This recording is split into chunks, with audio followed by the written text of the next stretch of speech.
Hey, I just wanted to thank you so much for watching this video. If you made it this far, hit that like button.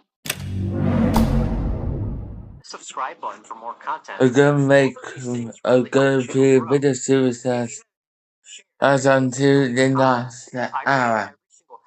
Yeah, because you go. And I'm pretty good at replying back. So it's really important. Anyway, have a good one.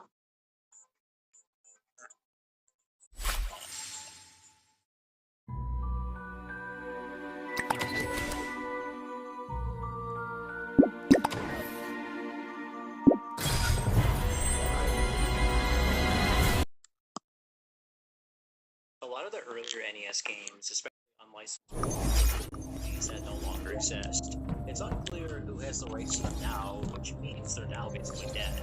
By dead, I mean the game is in copyright limbo and has not been released in years. But there's one company that has brought back many games that were previously dead.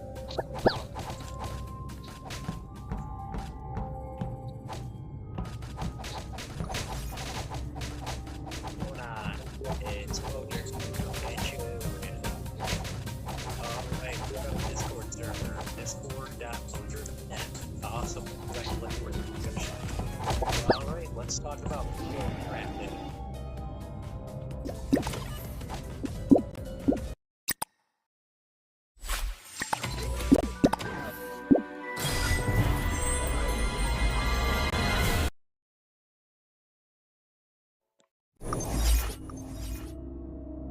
In 2013, Eli Galindo, who was a big fan of the Super Nintendo, wanted to publish it. He created a Kickstarter featuring a compilation that has 4 games built in. The games were not developed for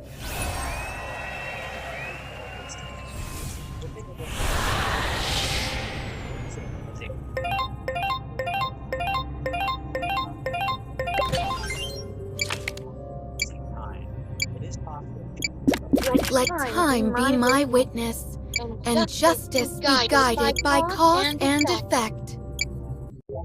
You have to click the left path or the right path. If you get hit too many times, you lose. The game is very faithful. You have no idea to jump.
Issues generating revenue because of Nintendo.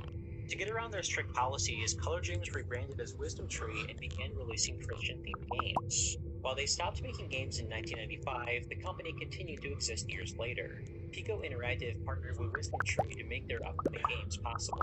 Wisdom Tree and Pico Interactive set up 2 new Kickstarters. The first one was for an NES game that featured every Wisdom Tree game on the console. The second Kickstarter would bring the collection over to the game companies. Pico was also planning on releasing a Genesis version of Supernova Dark 3D, which was previously exclusive. Both Kickstarters reached their project goals and ended up being very successful. While these games are new, it's cool that we have easy access to them again. Around 2018, launching homebrew games and instead of comparing these to existing games. That same year, there were like 60 different titles, and Accolade. The exact games that were bought were never mentioned. This new direction established older games Was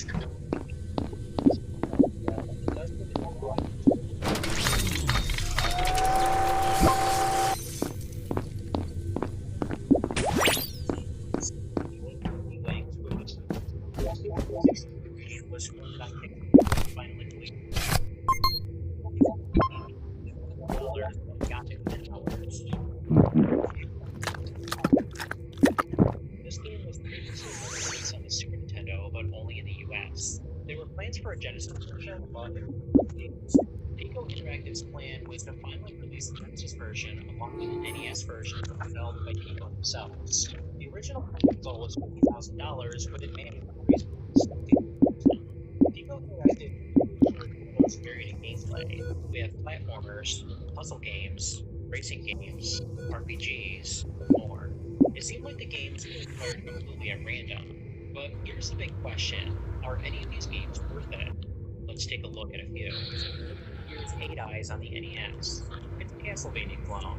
You start off with a short-range weapon, but you can attain upgrades. For example, the dagger lets you throw straight, and the ice ball freezes enemies. You can only use these weapons temporarily, but you can collect items that give you more ammo. Unlike Castlevania, you have a bird that can attack enemies. Sometimes you need him to unlock certain doors.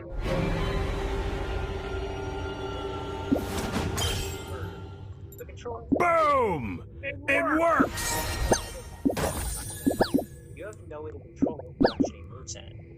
Because he can take damage too, you have to worry about him and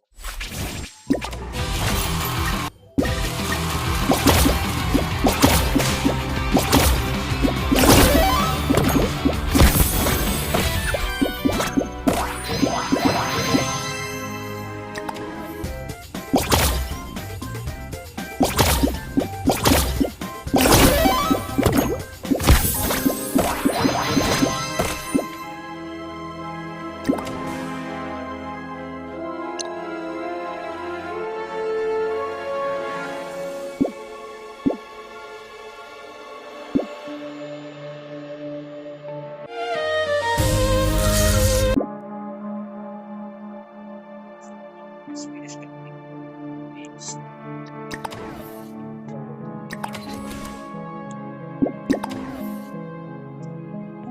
These bombs purpose so you can try again. The controls are the biggest problem for me. For some reason, the B button is jump while the X button is run, which means you have to awkwardly place your fingers on the buttons. Thankfully, you never do when you change the control scheme around.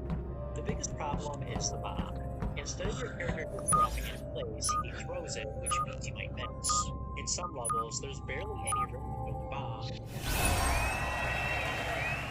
So he throws the bomb. It's my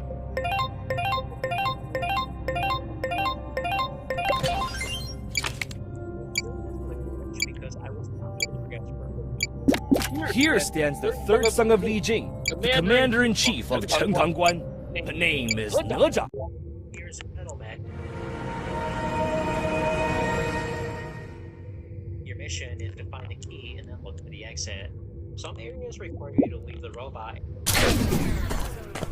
Stay inside the robot as much as possible because it's more durable. If you die, you technically don't need the robot, but if you die far through the level, you lose a lot of progress. The control for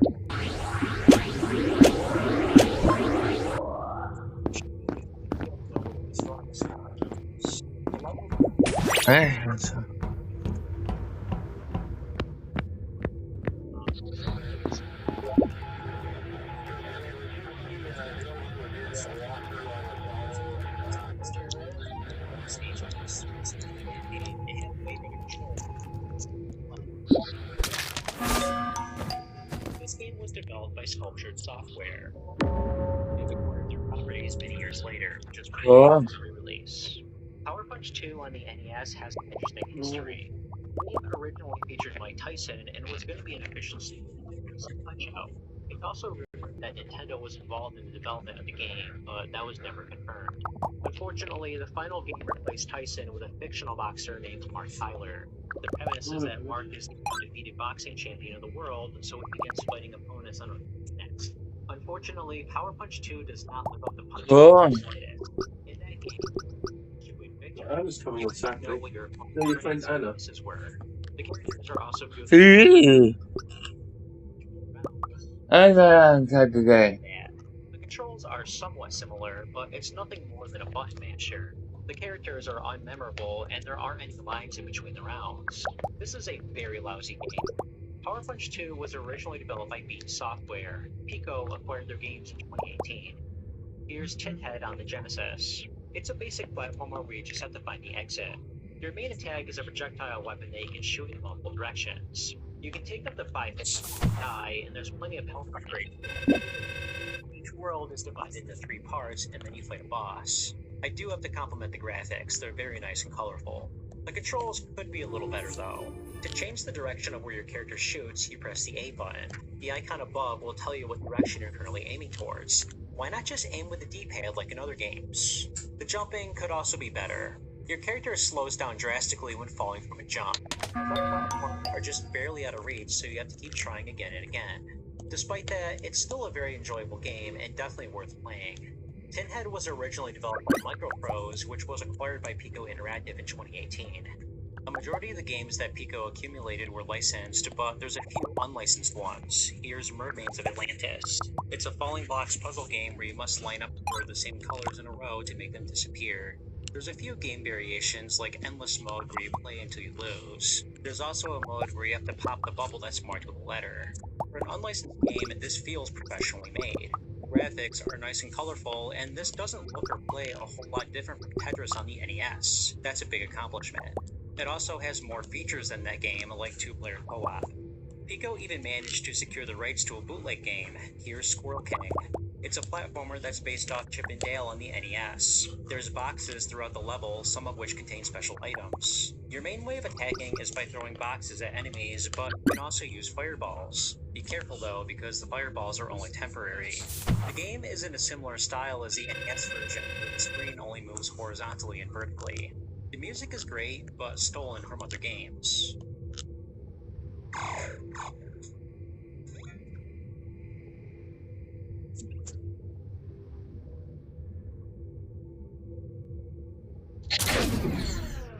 Controls are okay, but there's some issues with the screen. For some reason, platforms that move horizontally will lock you in place. On a few occasions, I somehow outran the screen, so I had to move around to reorient it back in place. Despite this being a bootleg though, it does feel like a professionally made game. It's not completely clear how Pico Interactive acquired Squirrel King, but they most likely bought it from the company's Super Fighter team, who bought it from the original. I'm glad Pico went through the extra trouble to secure the rights to this game. It feels great for movies. Pico Interactive licensed out their games to numerous collections, which boosted the library of games. The Atari Game Station, for example, contains bonus games, all of which were the games were also featured as bonus content in some of my Arcades collections. Because these two collections are supposed to give you Atari content, the bonus games tend to be disregarded. But in reality, you get a respectable lineup of high-quality games, so you may not want to discount them. Another collection that Pico licensed out their games to was the At Games Ultimate Arcade Cabinet. Oddly, Squirrel King was included in the roster of games, despite there being official Disney licensed ones on it too. That's pretty funny. Pico, despite there being an arcade cabinet, another collection that Pico licensed out their games to was the At Games Ultimate Arcade Cabinet. Oddly, Squirrel King was included in the roster of games, despite there being official Disney licensed ones on it too. That's pretty funny. Pico Interactive started out as one person who wanted to publish a Super Nintendo game, but it turned into a company that has resurrected tons of dead games as well as previously unreleased ones. I do like their business model, as it does give retro gamers access to titles they would have never had otherwise. If you made it this far in the video, do me a favor and hit that subscribe button right there, and let me know in the comments what your experiences are with Pico Interactive and their games. I'm usually good at replying back. Thanks for watching.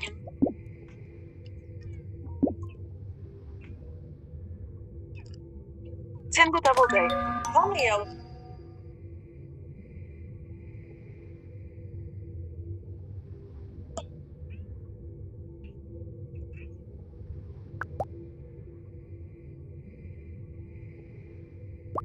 Ugh.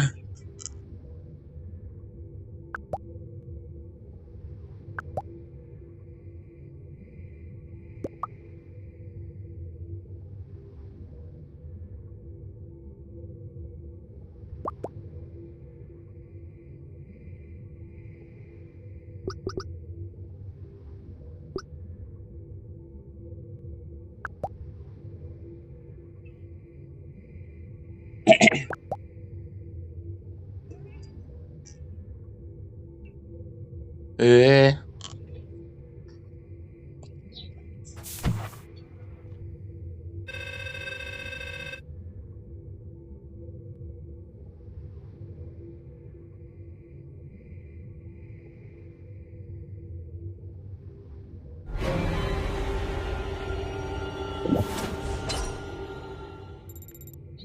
Exactly as prophesied.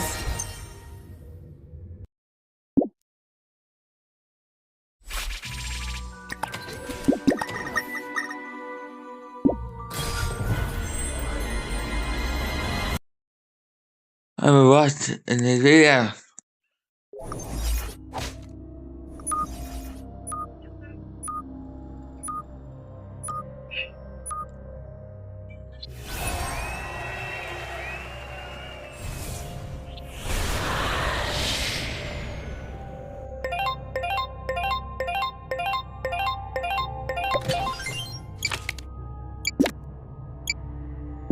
I'm not in it for the glory.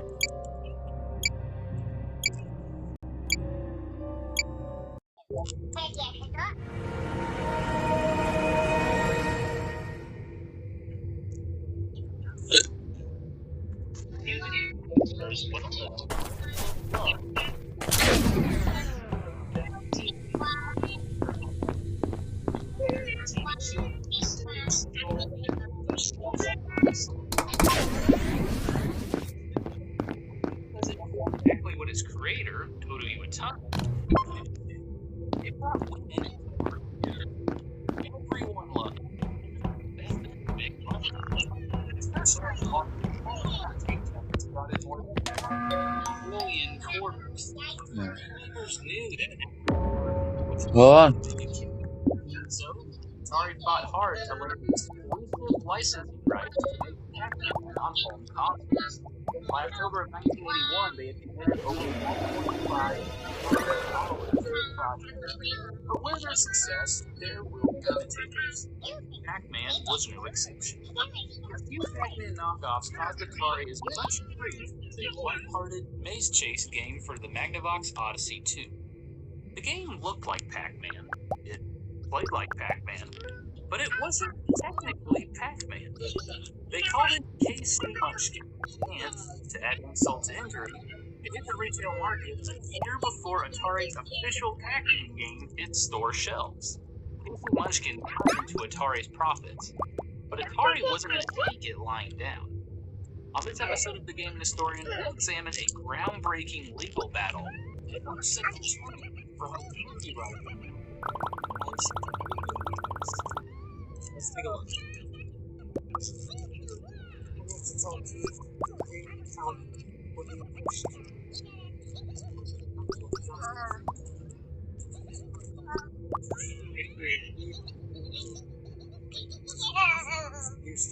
I know it is a hard ask. The rising costs that affect those affect on a daily basis as well. If you can give something, please don't wait. People need a thing. Go away. Early days of video games, Magnavox was a trailblazer. Iron TV series.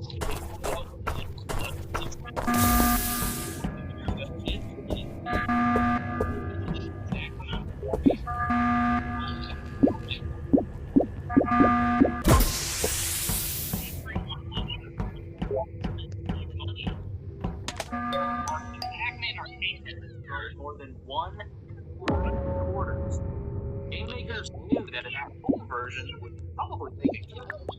So, Atari fought hard to land the exclusive licensing rights to make Pac-Man on home consoles. By October of 1981, they had committed over $1.5 million to the project.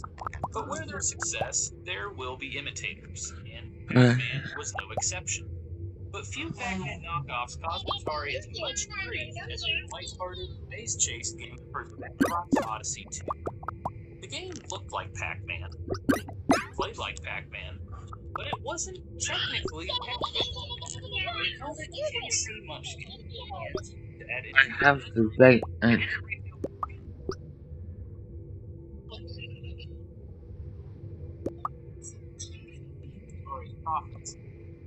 Detroit wasn't going to take it lying down.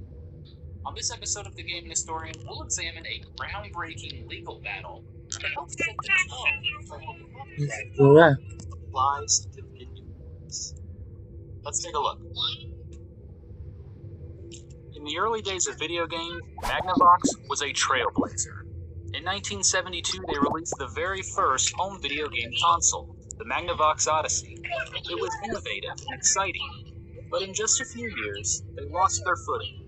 In 1981, the Atari 2600 was the best-selling console on the market, followed by Mattel's Intellivision. The Magnavox Odyssey came in a distant third place.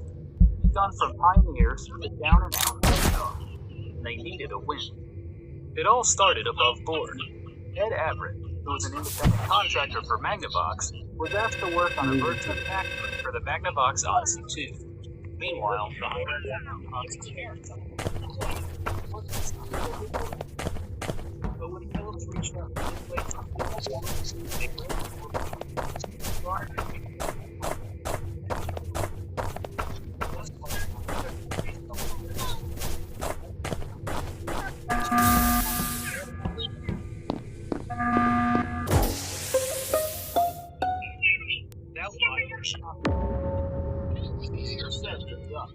copyright laws had been around for a long time, but video games had not. To make matters more complicated, there was some precedent for treating the copyright infringement of a game differently than other items or concepts. And of course, since this was the early 80s, there was little to no precedent on how copyright laws could apply to video games. So Everett did his best. He created a military-style game named it Casey Munchkin, after then Phillips president Kenneth C. Mencken. The game had striking similarities to Pac-Man. You play as a gobbler, being chased by monsters in a rectangular maze. When you eat a power capsule, you turn the tables on the monsters. So instead of chasing you, your goal is to eat as many dots as you can. Graphics are simple, it's very similar to Pac-Man, but it's not exactly Pac-Man. There are a number of differences in both the look of the game and the gameplay itself. We won't go into all of them, but for example, Casey Munchkin has a few features that are designed to make it a little more difficult than traditional Pac-Man. There are some invisible mazes, including a maze editor. And while the dots in Pac-Man are evenly shaped, they're random in Casey Munchkin, and even move around a bit. Unlike Pac-Man, the Casey Munchkin Gobbler has little antennae. He's also blue, as opposed to the classic Pac-Man yellow.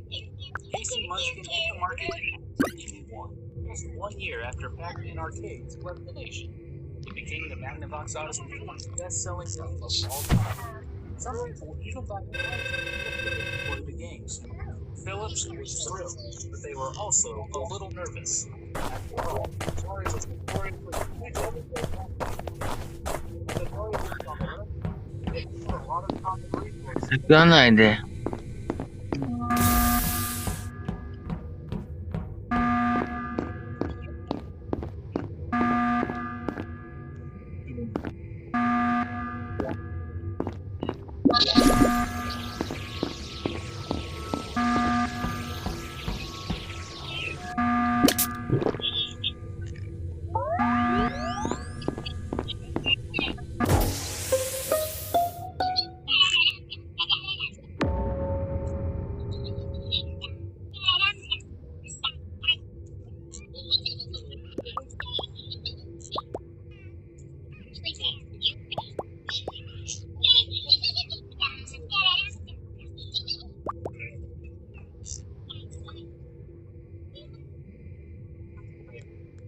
Greg, but yeah, nothing wrong with my CRM. And my team has been using it for decades.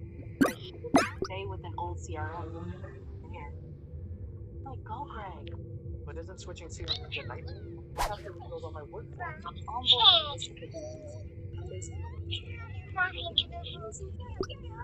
What I would go to tomorrow?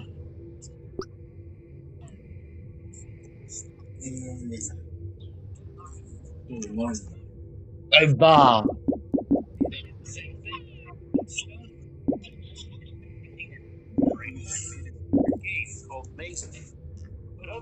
It's going round.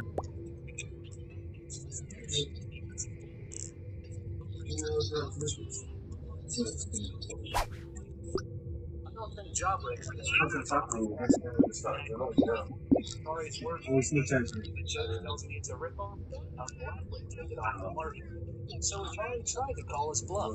They asked for an injunction that would prohibit the sale of Jawbreaker, but the judge denied it. And Ironically, Williams understood that he shouldn't celebrate too hard.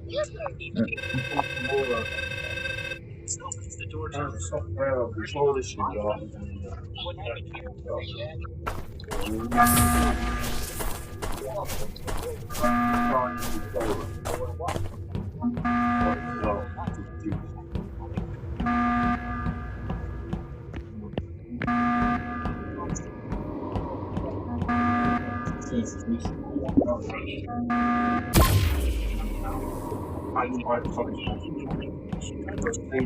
I only have another year left. Well, if I take the college, it's broken now, you know.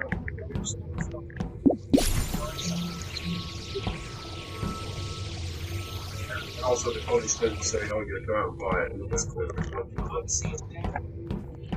Infuriating Atari. It's good. So they sued. But I'd much rather not.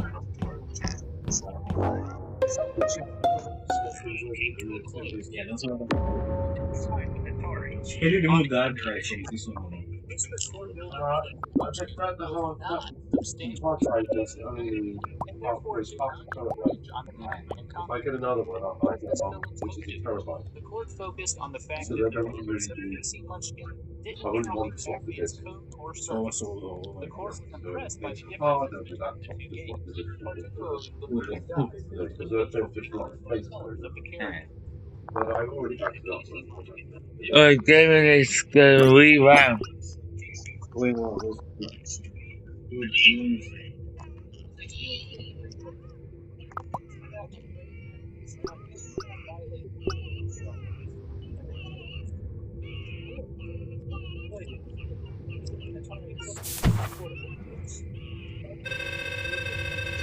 The new Atari was trying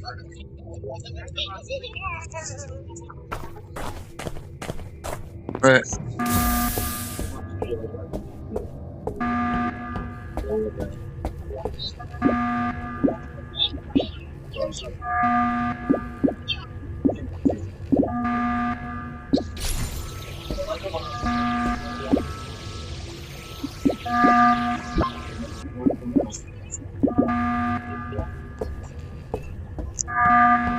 Every time the mouse moved, it would take the screen out. You know, you move the mouse, you know. What an interesting prey, the imposter. I knocked the mouse a couple of times. But I pulled the mouse out. And continued to watch. That's it. What I hadn't realised is by mistake I pulled the power out. sided with I Atari. left the mouse by They the overturned the district. uh, And whilst I was watching Netflix, I was like, yeah. bang. Substantially So what happened was like, my character back was like, watching Phillips tried to something. take issue all the way. Come back to you or something like that. But Netflix obviously optimizes the best performance of watching it. So it will play the video, and then I got before. And I was like,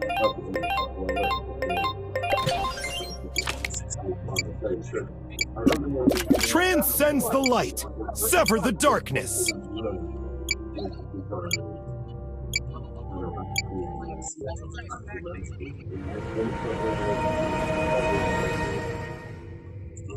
I'm hoping if I get some charge in the back of it. Straight too far.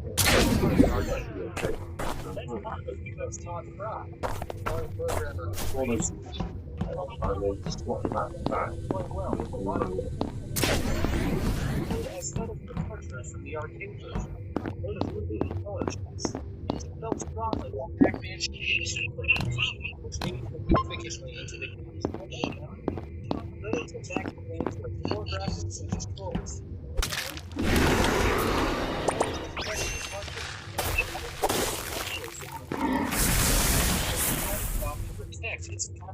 copyright. Softline like the arcade version was out of the market. But influencers like Dead Average say it's misguided. Powerful enough to handle a well-executed packaging game. Said Everett, the problem was not the designers. It was not up to the task. What are Atari's but what's not is that the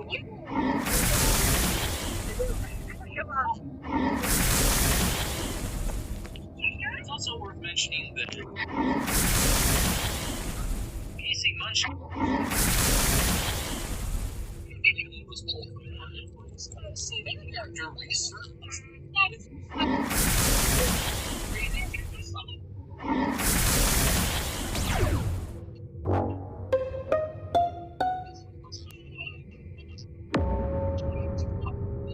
Atari's centipede. Atari says that Goose's crazy twist Atari surely must have seen the game or they knew when to walk. That's all for this episode of Gaming History. Thanks for watching.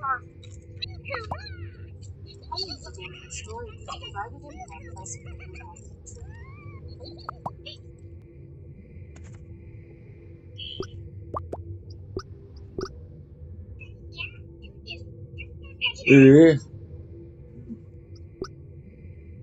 Let's go to the kids and the kids will do it.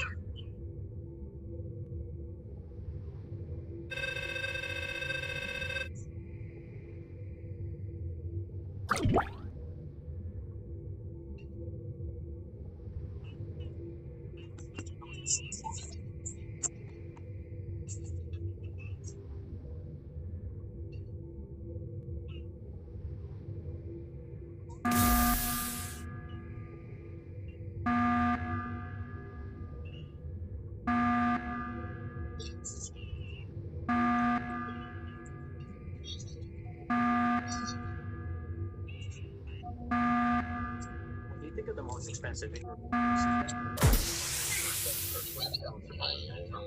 all of which are expensive games are exclusive to the apps. The Atari Classic Arcade has games that are worth over $100.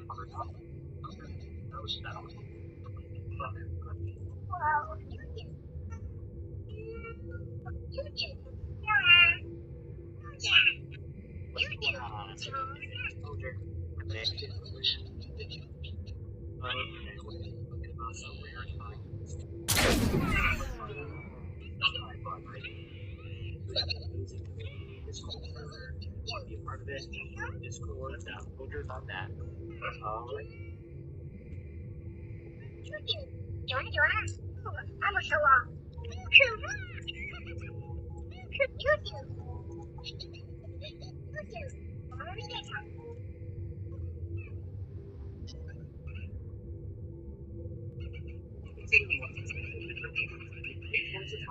Might not come to mind. Atari games are normally very expensive, but there are some that go for a high amount of money. I thought it would be cool to go over an example.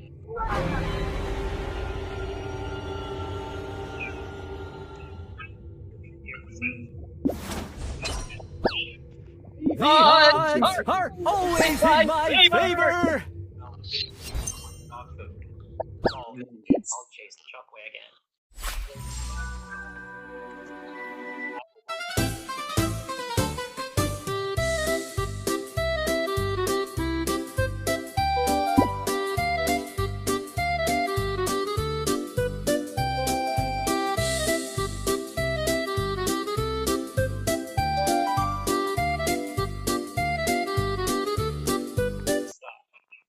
Developers could have been more lenient with the hit detection.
copies have surfaced over the years, with the last one being in 2024. This one sold for $3,000.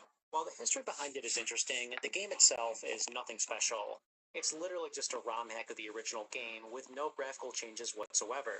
The only difference is that the enemies are a bit faster and you don't get as many points for destroying them. The box art in the center that says Atlantis 2. It's going well. Imagine paying $3,000 for a game that's worth $10, but there's a sticker on the front, so it's worth it. Today's date now lets friends match and chat as a pair. So I have to pick my funniest friend. Call me a woman instead because I am feeling chemistry. Number 3.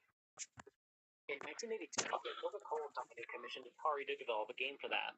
Instead of creating a whole new game, they made a ROM hack of Space Invaders. The original developer of the game, Rick Moore, left the company at that point, so they hired Christopher Omarzu for the job. The game was not meant to be completely released, but instead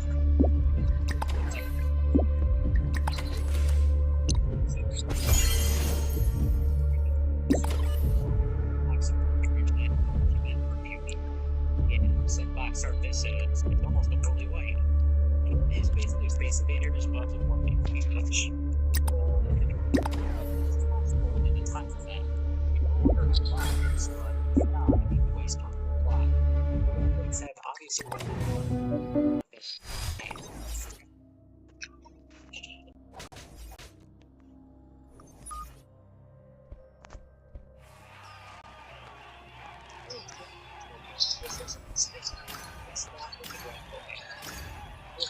many employees were given this game. It makes the game even more rare. The game itself respect Coca-Cola for commissioning Atari. Just imagine. 这里似乎有一队有缘人。 That's remarkable.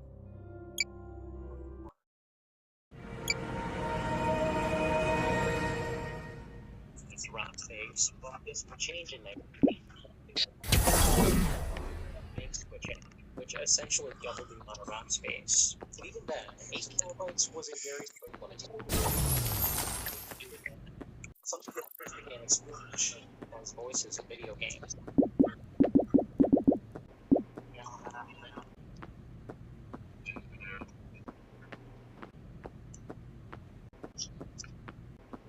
Using a really different voice took up significantly more ROM space than a regular sound effect, so when Berserk was released on the 27th, but there was one developer that wanted to make voices in How is it card going? games happen. Ouais. It's a shooter where you have to destroy the enemies that move rapidly across the screen. As you make it further, the enemies will have different movement patterns that make them tougher to hit. When you make it to the Vita Wave, which is the last level in the game, the enemies will be randomized, which means you have to remember their movement patterns based on appearance. When you fire off an energy ball, you have to catch it on the other side of the screen, or else you lose a life. You also lose a life if you touch one of the enemies. If you lose all 3 lives, the game is over. Despite only being an 8 kilobyte game, the developer, Steve Wita, managed to fix it.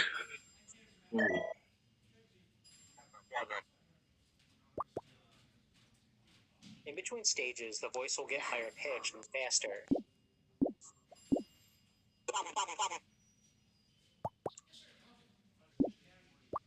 Including a real human voice in an NES game is difficult, but this is the 2600. This should not have been possible, but Steve Wita made it happen. Bloodrun was originally intended to be released nationwide, but because it didn't perform well during playtesting, only 10,000 copies were made. Because of its limited release, the game sells for over $300 today. Number 5. With success in the toy industry, Parker Brothers decided to become a video game publisher. The company was able to secure the license to numerous arcade titles from Nintendo, Konami, and more. Unlike other companies, their arcade ports turned out well without too many sacrifices made. Their version of Frogger, for example, plays nearly identical to the arcade original despite the hardware limitations. This is remarkable when you consider that other arcade ports were heavily scaled down from their originals. In 1983, Parker Brothers released Cuber on the 2600. It's a puzzle-type game where you must color in all the blocks by jumping on them. You can only move diagonally, and one hit is an automatic. The purple snake is the enemy you really have to worry about because he's on the stage. These spinning platforms will let you escape danger, but they're only temporary. Once you use them, they're gone. When looking at the arcade version,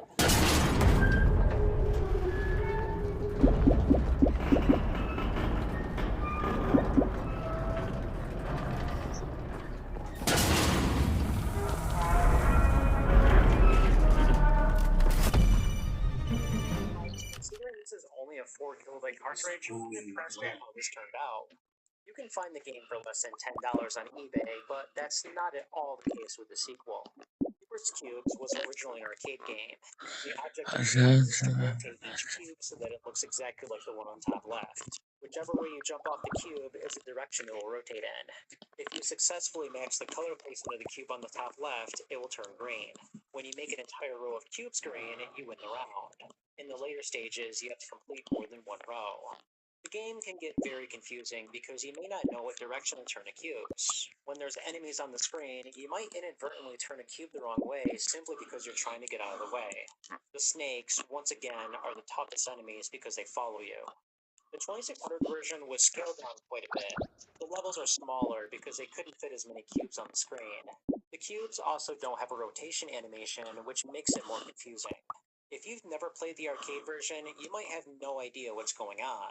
The premise is exactly the same though. Unlike the previous game, the enemies have more fluent movement and the graphics are a bit better overall. Considering how unpopular and complex the arcade version was, I'm surprised they even bothered making a 2600 game. I do think it's a decent arcade port though, considering the hardware limitations. I do like the original Qbert better, but this is a nice twist on the gameplay. Unfortunately, the 2600 version of Qbert's Cubes was only sold in limited quantities, and even then, it mainly was only distributed in Sears and Hills department stores. The cheapest one I was able to find was over $160. So these are just a few of the expensive 2600 games. Even though some of these are worth over $1,000, that's only a drop in the bucket compared to the most expensive NES games. Part of the reason this might be the case is because you don't see as many people collecting 2600 games as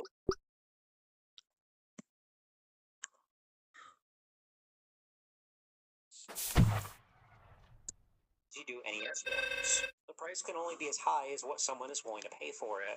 I just don't see as many people caring about Pepsi flavors as they would about Nintendo World Championships. Ah.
A bootleg is an unauthorized game that's usually low quality and made without the manufacturer's permission.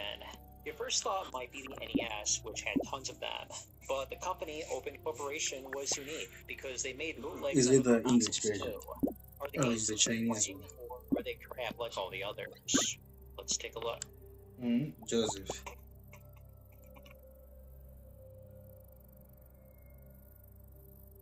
What's going on? It's Poacher coming at you with another video.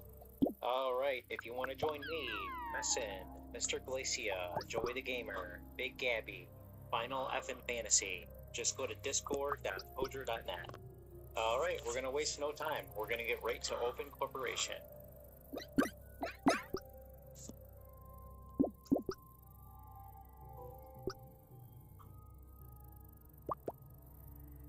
Oops.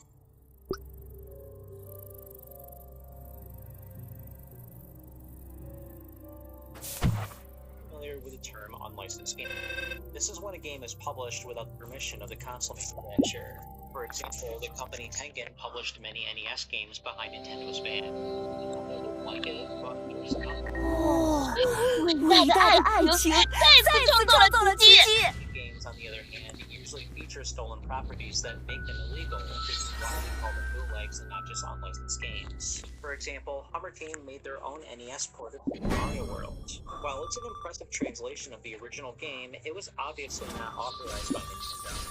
So what's the benefit of making bootleg games? In some cases, it's easier because you're copying assets from other games. You don't have to hire designers to make artwork. You can just get straight to the programming. For example, Wan Shinwei developed most of his games by himself, so he didn't have a lot of resources. I imagine it must have been easier for him to steal assets from other games, and that's exactly what he did. You also might get more people to buy your game because it features Mario or another well-known character, even though it's unauthorized. Some well-known games will receive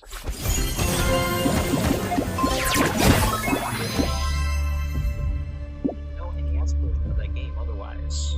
In 1987, a group of developers under the name Schema began developing MSX ports of well-known arcade games. For example, Rebel Adventure Remaster is an MXF port of Street Fighter.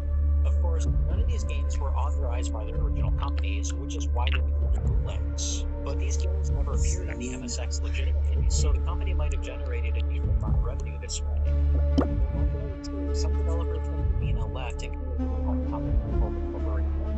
Whenever you think about bootleg games, you might think of Vietnam, but most people buy it over Corporation prioritized Vietnam over Corporation similar to other bootleg games. A lot of the games weren't quite, sometimes completely off from other games. Bootleg titles have stolen assets from other games.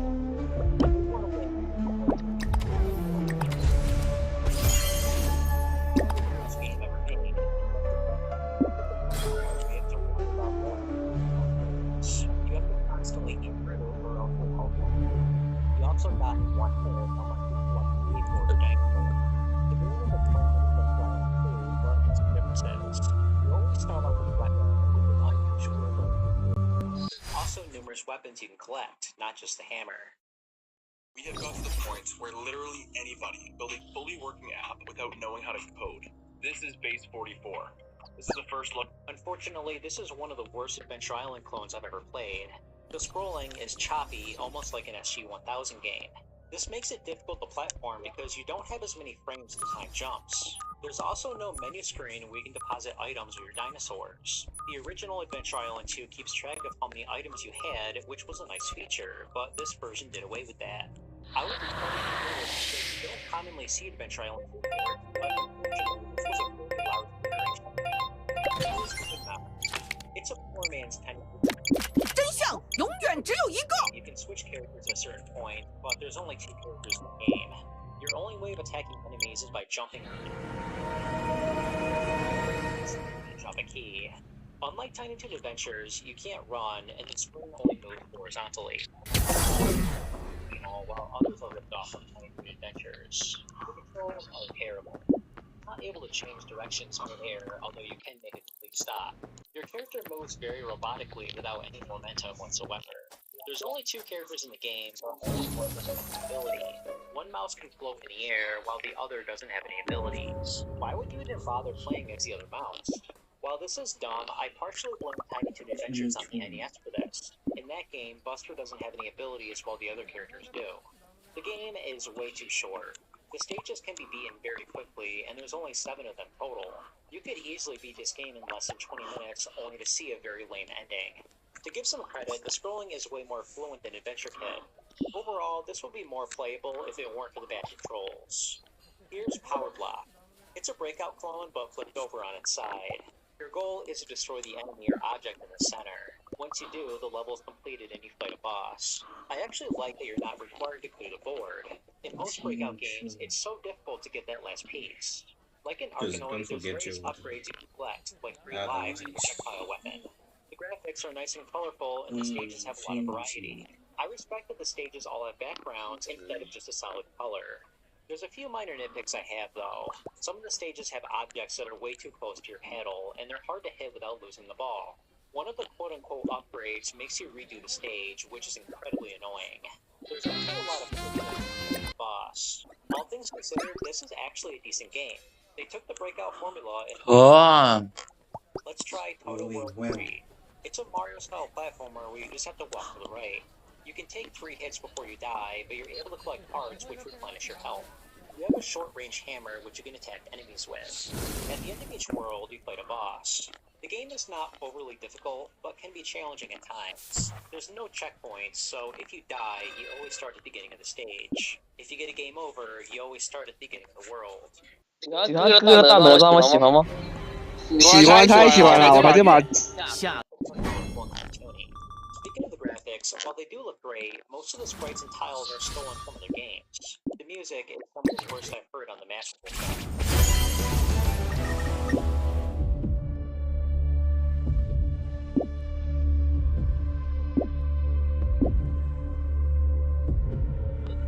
This is playable. Outside of the music, it does feel like a professionally made game. Even though Open Corporation mainly develops Master games, they did make some Famicom ones. Here's Buzz and Wall Dog. The game was originally released in Japan as Coco Adventure. There was plans for a US version called Buzz and Wall Dog, but it was never released. A prototype of the game wasn't found, however. It's a platformer that's similar to Total World 3. From a regular jump as well as a spin jump. Your spin jump can break certain blocks and destroy enemies, while your regular jump clears a higher distance. Be careful though, because your regular jump hits enemies. You can collect an upgrade that lets you perform a double jump, and if you collect it again, 我们就全出来。 each time you get hit, you lose one of your upgrades, allowing you to take up to 3 hits. Your main goal is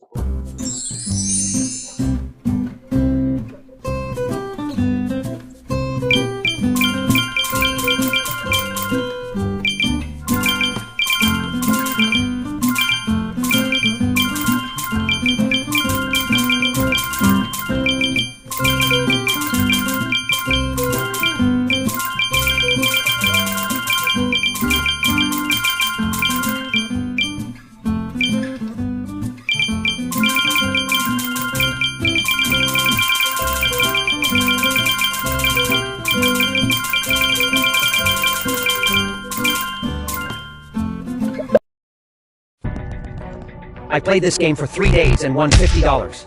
Now I want to withdraw it. What? Why did I deposit money into this game, but now I can't withdraw it? You downloaded a fake game, try this game. I won $500 today and withdrew it to my PayPal account. No ads, no top up, no withdrawal limit. This game is completely different from other fake games on the market. It doesn't require you to watch ads or recharge, and everyone can fun to play. It does feel like a professionally made game. Another surprisingly decent game is Metal Force. Unlike the previous game, you have a projectile weapon and you don't have to collect the keys. There's alternate 3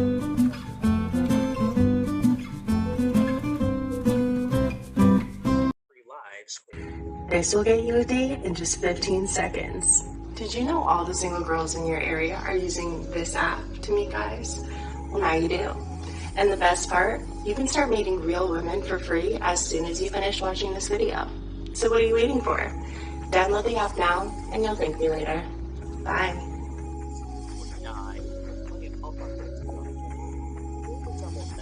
But the graphics don't appear to be ripped from any other game, at least not that I noticed. The graphics are surprisingly nice and colorful, with lots of variation between the levels. Like with the previous game, the sound effects are taken from Tiny Toon Adventures.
Hey, I just wanted to thank you so much for watching this video. If you made it this far, hit that like Huh? button. If you enjoy this type of content, hit the subscribe button for more content. Both of these things really help the channel grow. If you have anything to share, feel free to leave a comment. I read every single comment on this channel, and I'm pretty good at replying back. Anyway, have a good one. Goose.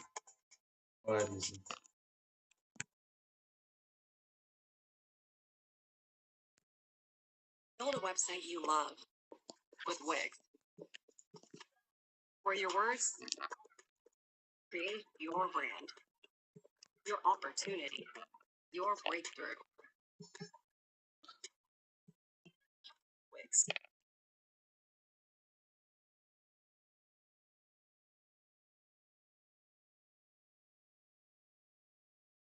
It's the season to save and share with O2.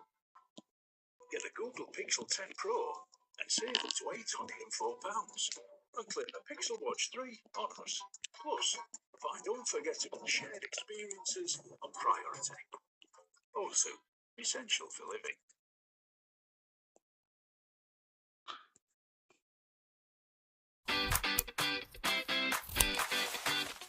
You won't believe.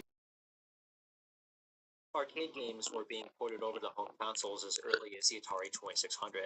It seems like most of the popular arcade games were brought over to home consoles one way or another. But there's several that only stayed in the arcade, some of which may surprise you. Let's take a look.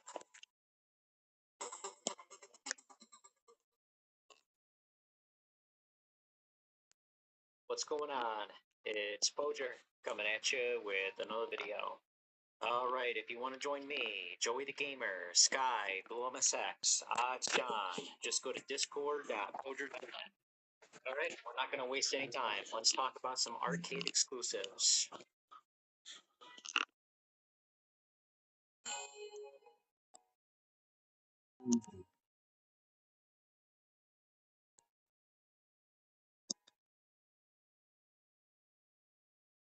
A port is when you modify the source code of a game to be compatible with another console. In theory, this will give you a game that's similar, if not identical, to the original version.